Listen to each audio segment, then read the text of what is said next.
asalaamaaleykum mbokku téléspectateurs yu FLAC TV faisons la différence TV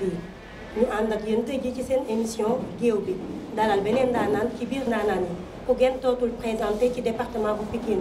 muy Lamine Gueye nekk le coordonnateur départemental de la République des valeurs fii ci Pikine Lamine Gueye asalaamaaleykum maa ngi lay nuyu. waaleykum salaam maa ngi lay fay may di nuyu téléspectateurs yëpp di leen nuyu di leen sargal di leen remercier ci invitation bi. lu yëngu lu nekk la ko yëngal moo ko ëpp doole te li yëngu lépp daanaka ku nooyi mu xeeñ la suul ko tamit tutee mu xeeñ muy pétrole bi ngeen am si taxawaay boo xamante ni bu am solo la ndax yaa ngi ànd ak koo xamante ni daanaka ci la bokk mu Thierno Alassane Sall tey jii naka nga gisee tolluwaayu dëkk bi ci coow bi nga xamante ni ñu ngi koy amal jëm ci pétrole bi. waaw muy loo xam ne rek man damay jàpp ne xëy na coow li ñuy reportage BBC bi wane. dama jàpp ne reportage bi dafa ñëw indil ñu ay laaj yu ñu doon laaj depuis président Thierno Alassane Sall démissionné ci gouvernement bi yi ñu doon laaj lañ doon laaj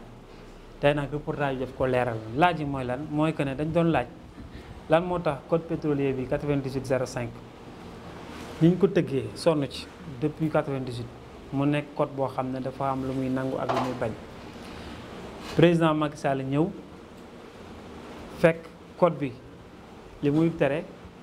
ku mel ni Franck Timis parce que code bi dafa ne en son article 16 daan ne képp ku ñuy jox licence permission pour nga dem def exploration seet pétrole da nga war a nekk koo xam ne am nga xaalis boo demee di seet pétrole da nga war a nekk koo xam ne société buy seet pétrole la entre autres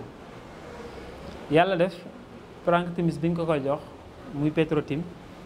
amul xaalis seet ko ndax capitalam xool nañ 5 millions la amul xam-xam bi mus ko seet te tam bi ñu ko koy jox sax ndekete bi ñuy signé contrat bi entreprise bi juddoogul mu ngi mel ni nga defal këyit benn xale boo xam ne xale bi juddoogul ndax contrat bi ñu koy signé entreprise bi juddoogul ñu doon laaj tamit lan moo tax Aly Ngouille Ndiaye def décret daan ne Petrotim société bu mag la mu ngi nekk ci ginnaaw Petro Asia yàgg naa di seet pétrole te loolu yëpp amul comme ni ko Abdoul Mbaye waxee. loolu laaj lan moo tax mu jaral ko moom en tant que ministre de l'énergie mu am sañ-sañu wax yooyu nga xam ne dara du ci dëgg ñu doon laaj tamit ba tey ndax 2012 waa Tullow Oil bi ñu ñëwee fekk ñoom ñu ngi doon waxtaan bay waaj a jeexal ñu jël pétrole bi jox ko Petrotim. dañoo saisir Aly Ngouille Ndiaye porter plainte Sénégal ne ñun waxtaan nañ leen ba juboo bañ ne nañ ñu fay prime de signature 3 millions de dollars ñu encaissé suñu xaalis ba pare jox ko keneen Macky Sall daal ne IGE demal lëñbëtal ma loolu nu mu demee ñu doon laaj lan moo tax Macky Sall wax IGE na dem lëñbët loolu ba pare IGE daan ne ko rapport bi Petrotim amul compétence technique amul compétence financière du société bu mës a seet gaz pétrole du gaz daal koy jébal président de la République ñuy laaj ba tey lan moo tax président de la République ak coow loolu yëpp terewul mu signé contrat bi ñu doon laaj tamit lan moo tax Alioune Sall nekk di liggéey Petrotim ndax man jàngee naa Chine bi may si nekk Chine Alioune Sall xam na ma moo nekkoon chef de bureau des chargés des affaires économiques ñun bi ñuy wàcc Chine Alioune Sall bokk na si ñuy teeru bi ñuy def suñu thèse ak yëpp bari ñëwoon na fekk donc lan moo tax tamit kooku nekk suñu entreprise pétrolière ñu koy war a fay 12,5 millions par mois sans compter ay avantages am te xamul dara ci pétrole laaj yooyu ñu doon laaj yëpp nag BBC dafa ñëw leeral ko dafa ñëw nañu bu ngeen gisee lii am parce que Alioune Sall dafa am pourcentage ci pétrole bi. kon Alioune Sall dafa takk ci pétrole. non du Alioune Sall rek dafa nekk xam nga lii Sénégal rek la mën a xewee. nit ñi di tëdd di nelaw mel ni dara ay wax mais lu gën a ndaw Israël jabaru premier ministre mooy daanaka équivalent président la tuumaal nañ ko ci équivalent 44 millions yoo xam ne da ko dépensé te du woon yoon dañ ko condamné mu fay ko te bu def loon ndànk jëkkëram wàcc boo demee Corée du Sud. valeur 125 millions wàcce nañ seen président Sénégal nag 6 000 milliards du Alioune Sall rek dama ne la sànq Aly Ngouille Ndiaye moo def faux rapport de présentation wax loo xam ne du dëgg en tant que ministre ndax Abdoul Mbaye bind procureur bind président la génn ko média bi di ko seetaan ñu ne déet ni waaye président Macky Sall IG wax li mu wax mu signé contrat bi ñu ne déet ni waaye mu renouvelé ko mais loolu tam li gën a garaaw Petrotim bi ñu demee ñoom ba mu feeñ xam nga dañuy wax naan timis coow li Petrotim la commencé Cosmos bi ñu ñëwee di jënd ak BP entreprise bu nekk Angleterre ak États-Unis ñoom bi ñu ñëwee dañ ne Petrotim mi mënuñu liggéey ak ñoom ndax Petrotim musul liggéey ci gasoil gaz musul liggéey ci pétrole musul liggéey ci dara Petrotim daal di jël yëf yi changé ko def ko Timis loolu yëpp président Macky Sall xam ko donc nag dafa nekk scandale boo xam ne man dama jàpp ne Aliou Sall du moom rek Aly Ngouille Ndiaye Macky Sall ba ci Mbow maire de la ville de Pikine parce que dafa am loo xam ne dañ koy tere man bu dee damay sàcc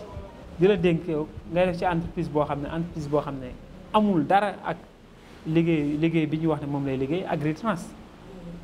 mbiru agriculture la ñu wax la ñuy def yow ngay jël xaalis ci mbiru pétrole te ci Mbow lañ ne woon moom mooy directeur entreprise boobu. donc le scandale est vraiment énorme moo tax ma ne affaire pétrole BBC daf ñu leeral li ñu doon lëndëm daf ñu ko leeral ñëwul rek dafa leeral. mais ba tey est-ce que amul lu ci lëndëm parce que bu fekkee ni jamono jooju sa leader di Thierno Alassane Sall moo nekkoon jëwriñ bi nga xamante ni moom la ñu dénk wàllu énergie moom mu démissionné ci ay contrat yoo xamante ni dañu ne bëgg koo signé.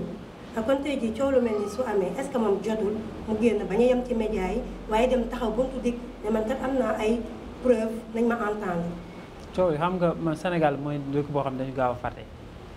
coow dama ne la 2012 Thierno Alassane Sall nekkagul woon ministre mu ngi mel ni tey nga fal ma nekk ministre tey 2019 ma fekk ay njuuj njaay yoo xam ne signé nañ ko depuis 2015 man toog nañ man ak Thierno Alassane Sall këram dinaa la wax loolu. mu ne moom ci télé laa lay wax de scoop laa lay jox sax xanaa ci journaliste bi nekk Amérique Baba Aydara la yégée ne IGE mus na interroger wu ci affaire u pétrole en tant que ministre de l'énergie laaj na le directeur de Petrosen bi ko laaj nanguwuñ ko ci wax dara mu laaj ses assistantes nanguwuñ ko ci wax dara bi mu ko yégee ci Baba Aydara la commencé wër te la xam ne kon lii amoon na pour wax ne mbir mi lu ñu doon nëbb la 2012 Thierno Alassane Sall faluwul année bi ñuy signé contrat Petrotim moom Thierno Alassane Sall kan la jot ci mbir mi mooy timis bi ma la wax sànq bi mu demee ba nga xam ne pétrole bi feeñ na Mauritanie feeñ na Kayar. waaw mais Lamine. dama lay leeral non dama lay leeral. yii est-ce que xam nekkul loo xamante ni mën na yëngal Sénégal. ndax ñu ngi wax pétrole bi ndax scoop nga ma jox dëgg la mais ni nga cité ni directement est-ce que kon nekkul loo xamante ni. sa leader moo la ko jox wala yow loo ci xam la yow. non dégg nga moom man fekk ma fa woon j'étais pas dans son bureau dinaa la këram la ma ko waxee. te loolu wax na am na yoo xam ne wax na ko télé. dama ne xam nga li ci garaaw dama ne lii Sénégal rek lay fay xewee ñëpp ne tëkk tekk ne garaawul Sénégal rek la mën a xewee. dama ne la ay France seen ministre de l'énergie de l'économie et des finances Cahuzac dañ ko jiiñ moom ne ko da nga am benn compte boo xam ne fa ngay denc sa xaalis pour bañ a fay impôt ñu dàq ko. xaar ñu sax ci suba sa bi ñu xamee ne dëgg la dañ ko dàq jabaru François Fillon nga xam ne demoon na bañ ne mooy falu jiñ ko ne ko yow sa jabar da nga ko doon fay xaalis boo xoolee mooy 63 euros par jour 63 euros peut-être boo ko xoolee c'est 100 euros c'est 6 000 et quelque ans 63 euros et peut-être ay 3 000 4 000 francs ñu xam ne kon jël na lu moomul ñu dàq ko 3 000 4 000 francs boo ko évaluer peut-être 5 ans yi mu toll noonu. mais Sénégal laa la wax ne 6 000 milliards jëngul fenn le problème c'est pas Thierno Alassane Sall su dee Thierno Alassane Sall daf ci laal man Sénégal moo ma ñor ni ñuy vilipender Aliou Sall ñu vilipender ko noonu. mais dafa am loo xam ne procureur dane ku am preuve da ko présenter à la DIC. loolu du waxu procureur parce que gis nga. coow non attends coow Karim Wade est-ce que procureur waxoon na ko am preuve demal DIC. moom moo demaloon boppam Monaco. dem Singapour dem fu nekk wëri ay preuve moom moo ko defaloon boppam. kon daa am coow Khalifa Sall. ginnaaw procureur daa am ku ci nekk. non du question ginnaaw procureur c'est-à-dire xam nga procureur man damay wax ne c'est-à-dire man damay ruus sax boo xoolee parce que procureur boo xam ne saa yu waxee ñu nekk magistrature comme moom Seynabou Dia Diakhaté ñoo weddi li mu wax mais procureur warul woon doxalee nii juge d'instruction la waroon dox parce que dañu bëgg a étouffer affaire bi dañ ko bëgg a nëbb këppal ko. nag waa ji nee na suul gaz du ko tere xeeñ moo tax mbir baa ngi ne gull te dina mos a leer nag.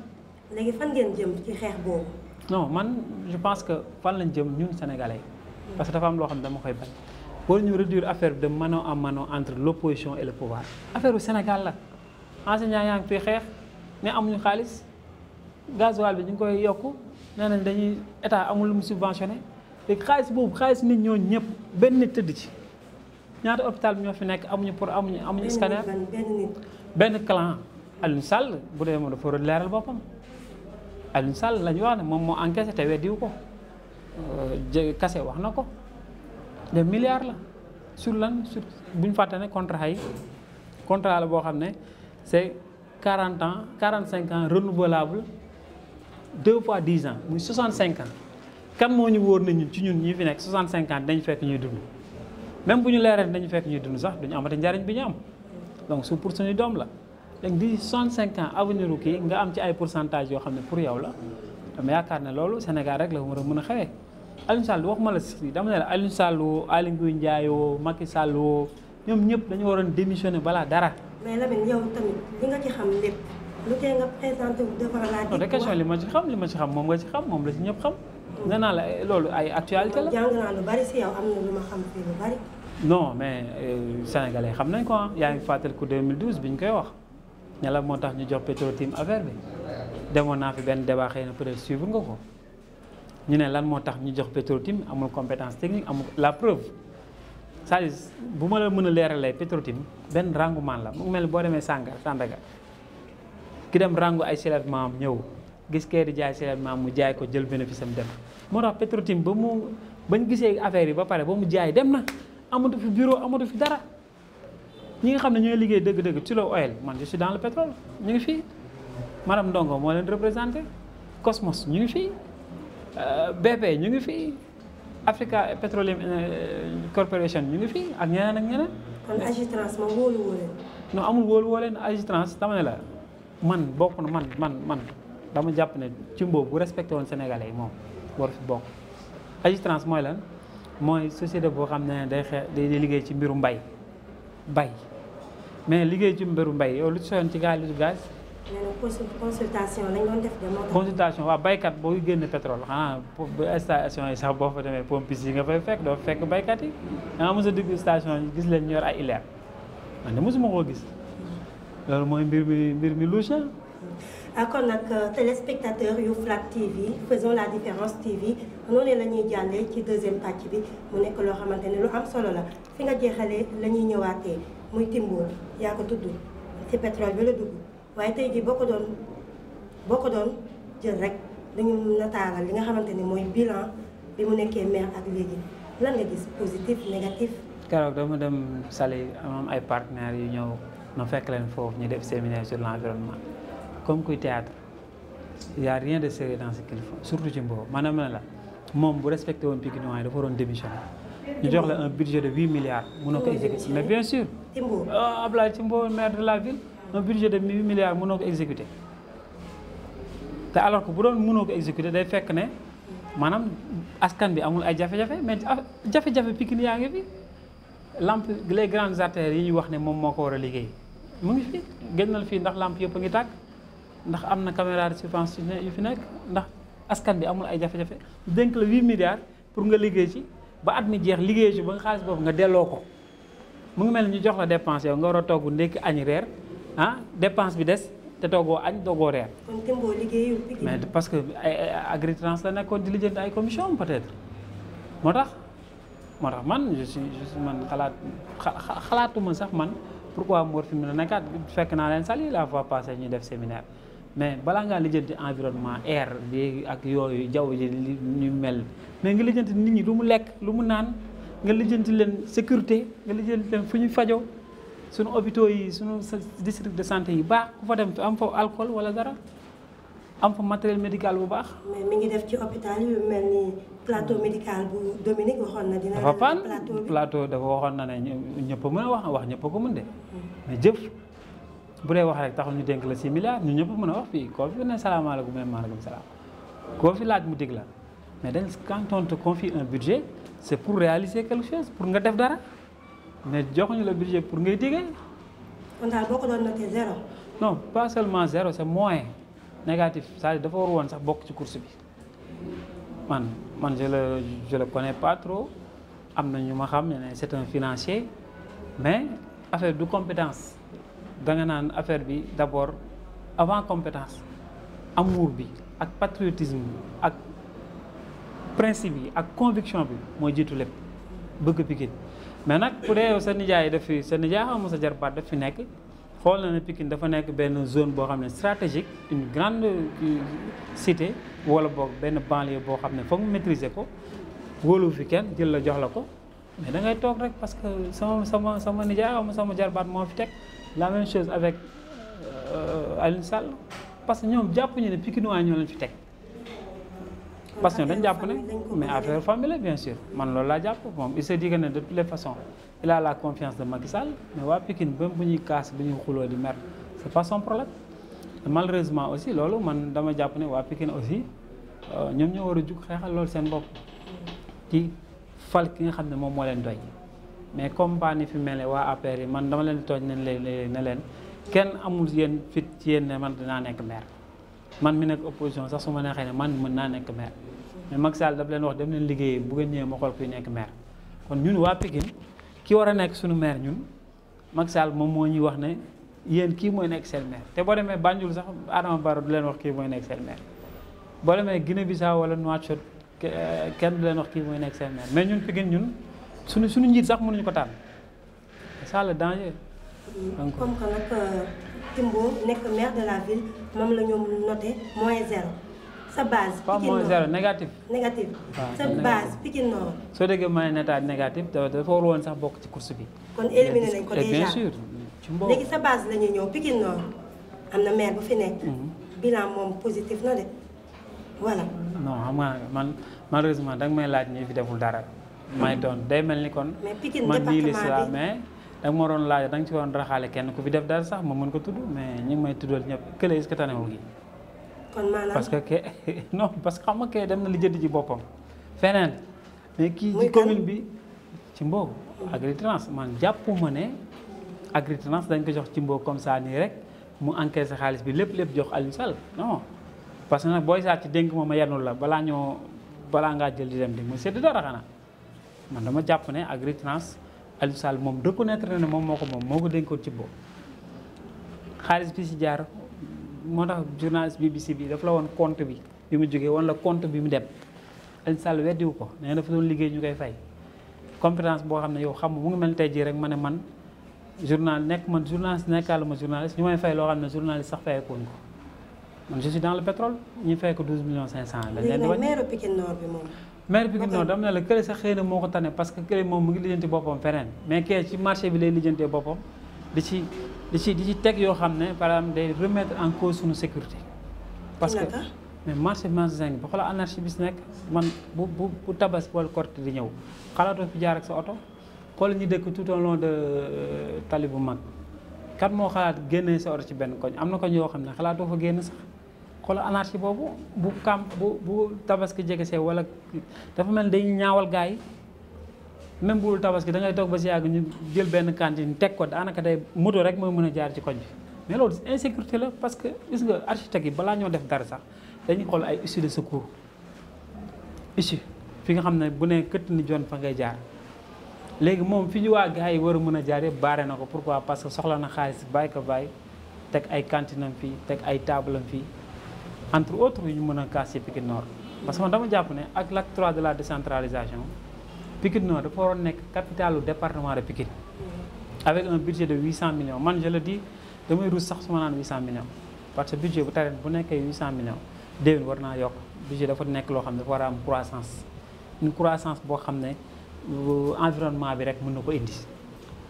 une croissance naturelle en économie loolu la ñuy wax environnement bi rek mën na la may croissance soxlawul say investissement mais boo xoolee Pikine Nord doone lan lañ fi def lu équivalent 10 millions. à part dara benn réalisation. am na ay xottu biteel yu ñu def foofu watu kii bi watu këram ay xottu biteel yu ñu def foofu. côté école ay écologique la Lamine. ah ay banc écologique lañ wax. banc écologique xottu biteel kenn ci toog yooyu ki du banc de attends bu ci toog de ay xotti butéel la nee dañ koy xotti butéel la voilà entre école 5 am na benn kii bu ñu fa def di gis naa gars yi dañoo juum ci gazon yi sax surtout yooyu bu xar yi ñëwee lekk ko parce que gazon ak ñax bokkul ndax maa ngi gis waa ji téye raakool di ko roose te xam na gazon dafa am na lu mel heureusement def nañu ay grillage pour xar yi mais xar yi bu ñu fa fekk lekk ko. ñaari yooyu la kon daal amuñu xam-xam nga bëgg a wax. non c'est-à-dire man du mën a xam-xam mais dama naan c'est-à-dire volontarisme sax volonté sax amuñu ko volonté la volonté de bien faire mais nag loolu xamul tax day fekk koo xam ne politique mooy métier moom bu fi nekkee danaan xaaral ma am dara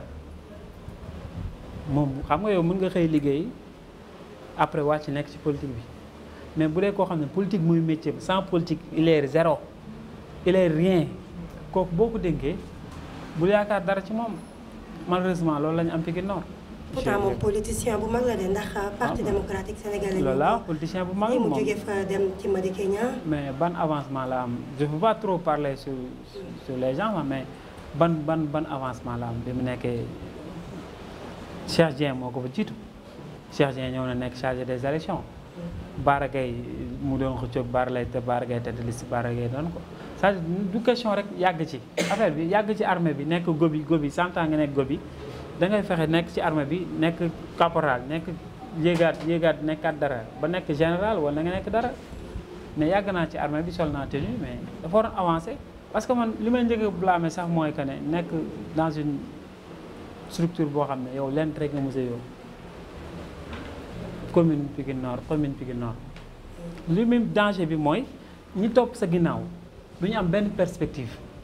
du ñu am benn réalisation bu ñu mën a jiitu parce que bu dee yow mi ci kanam avancé woo ñoom du ñu xalaat avancé di la jég à moins que ñu bàyyi la lu muy indi nag bu dee yow xalaatoo avancé xalaatoo def benn effort pour jëm ci kanam mais tu ne fais rien lan rek lay indi mooy agressivité mooy waral ñoom ñi ànd ak moom cette bande de racailles excusez-moi mais noonu laa leen di woowee boo waxee saaga lañ lay def xas la amul leneen ce qui est dangereux moo tax nag ñu war a changer man waxuma Pikine Nord rek département de Pikine waa Pikine ñoo war a téel seen loxo indiwaat beneen Pikine warul nekk banlieue rek ci d'accord de par sa situation géographique mun na nekk banlieue parce que banlieue la loolu mooy banlieue fii ñu nekk nii banlieue lañ ko mën a tuddee mais de par notre environnement warul nekk banlieue war na nekk cité boo xam ne amuñu dara lu ñu envier centre ville boo demee Paris nga demal Georges V nga dem Nice wala yenn grande villes yi hôtel yi nga fay am boulevard yi nga fay am moom ngay am fële différence bi mooy Georges V da ngay tiim avenue des Champs-Élysées mais donc Pikine ñun boo génnee Pikine nan ngay centré Pikine génn nga Dakar mooy mbalit mi saabu suuf si agression bi voilà donc.